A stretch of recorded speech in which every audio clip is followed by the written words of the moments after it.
Here's the comparison you all want to see. The black and white version versus the color version. Let's get into it right away because there's really not too much to say about the devices themselves. It is 100% going to be the display of it all. So if we put these side by side and put a piece of white color in frame, the Bigme box, which is a pretty pure white, you could white balance off of that, you'll see very quickly how different they are. Color's on the right, remember. The color, what it does is because it has a color array filter, it's actually trying to utilize colors to create white or create the absence of color.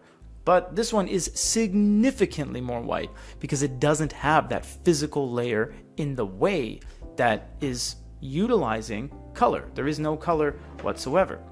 Now, also you'll notice that this one, the black and white, comes with a matte screen protector. It comes out of the gates. This one doesn't. We had to put that on because it came with just a gloss screen. Under both of these are glass screens, no different than a cell phone or a tablet. And inside info, most e-reader manufacturers do that. They put a screen protector on there. The backs and the sides and everything is exactly the same in every capacity. There's no build differences. And you know what? I don't think there's any weight differences. There shouldn't be, but to test that, we have our scale here.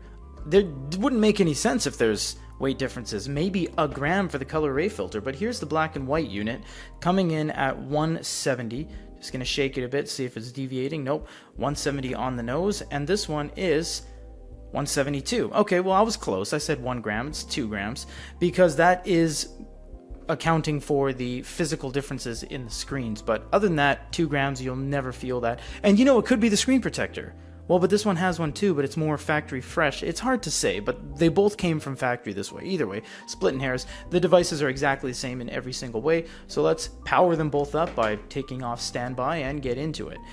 So you'll see on the right we have color, and that's the only draw. That's the selling point of it all, is that there's color on that and there's not color on the other one. In terms of speed and everything else, they are identical, although this one's getting significantly less Wi-Fi for some reason. That's probably just a blip, or it's connected to maybe a different band, 2.5, 2.4, 5G, whatever, but that shouldn't be there. Now, if you turn the glow light off, color looks pretty bad, and that's nothing to do with Bigme, that's industry standard.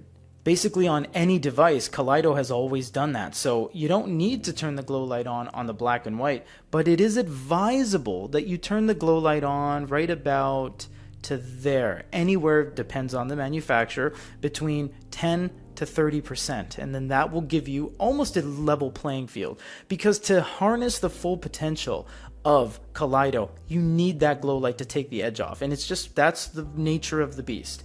Also, when you go to the eink center, you'll see that you have color adjust on this one. Okay, so there are a couple differences to the devices, some UI elements that pertain to color. Contrast setting, vivid enhancement, color brightness, that these don't have because the black and whites don't need that. Outside of that, it is identical. You have the same speed modes, you have anti-shake, so if you go to refresh mode on both of these under custom, you will see that you have fast, extreme, regal, HD256, exact same things. Now, the overall PPI in black and white and color are always different on Kaleido, but they will always be consistent on here. And I must say it is pretty evident. If you look at the time, 9:47, it just looks more crisp and clear here. This one just more looks a little bit diluted. The thing about color is that there's always an ever so slight haze over the screen. And again, every manufacturer is faced with the exact same challenges because they all buy their screens from the exact same company, i.e. eink Taiwan. That is the only place that 99% of e-paper product manufactured devices come from. They all come from the same place.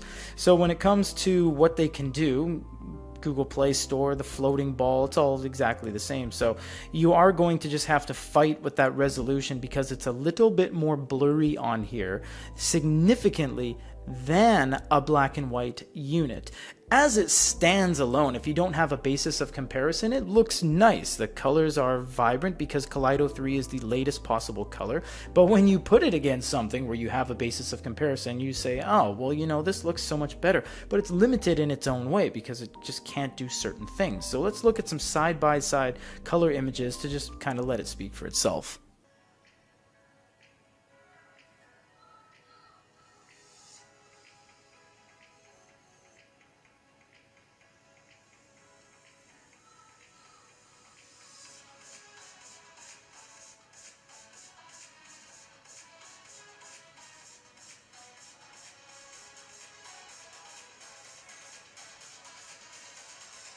So right out of the gates, this is what it looks like, but there's a few things we can do to change our experience. Well, nothing on this one, but just to make sure we're on the same page, both literally and figuratively. We're going to go HD 256, seeing that we're outside of videos now, and basically that's it. So we're going to go refresh mode, HD 256, but on here we're going to go color adjust and just change a few things. So color adjust, we're going to do vivid enhancement and color brightness just a touch with some contrast. Now we can dial back the contrast if we want to change the kind of depth of all the blacks, for example. So right there you get a very clear, evident picture of how these two are different in your everyday lives. So on the left, of course, black and white, and on the right you get color.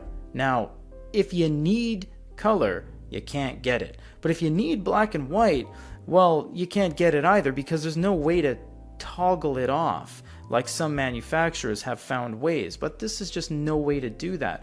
But the beauty is that it's fairly vibrant. Now you might say, oh, they're pretty washed out colors, they're not very good. Well, compared to LCD, sure, because you can't compare this to LCD. It's not meant to replace LCD. It's an alternative. This is not going to ever look as good as LCD. You know what looks as good as LCD? Spectra and gallery. But you know what they can't do? Refresh. Whereas this can refresh. It's usable. That's HD 256 granted, but you have ways to change that, as we showed you with fast mode, etc. So if you want color, there's only one way to go. If you want black and white but a better experience, well, that's where the black and white version comes in. But for the most part, you'll see that it basically speaks for itself, is that you get all the highlights and lowlights, and neither of them kind of are better inherently. That's a subjective opinion. If you like that you have an unhindered pixel density, well, then you would go with this. If you don't mind having a little bit more of a blurry experience, because let's just call it like it is more blurry. You can even see the black and white harsh contrast of all the keys and everything, and look how blurry that is compared to that. It's just kind of light blue and faded, and that one's there's a very stark difference between the background. This one kind of just blends in and is fuzzy. Then you would get the color. So that's basically it. There's nothing else we can show you on these units because this is where it begins and ends. The color experience on this one is going to be as such, and that's all it will be. You can't toggle it on and off like an Onyx. What was that one called?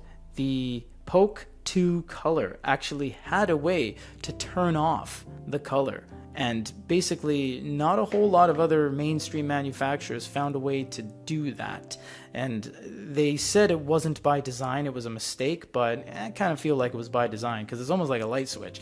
And the black and white is just so much cleaner and nicer when it comes to everything. I mean, things are just less hindered, but the biggest hindrance, of course, is that there's no color on it. So that's really the choice you guys got to make, and there's no physical differences between the two except apparently 2 grams of something inside. And no, we do not have a SIM card in either of these to add or decrease the weight. So there's definitely a difference in weight.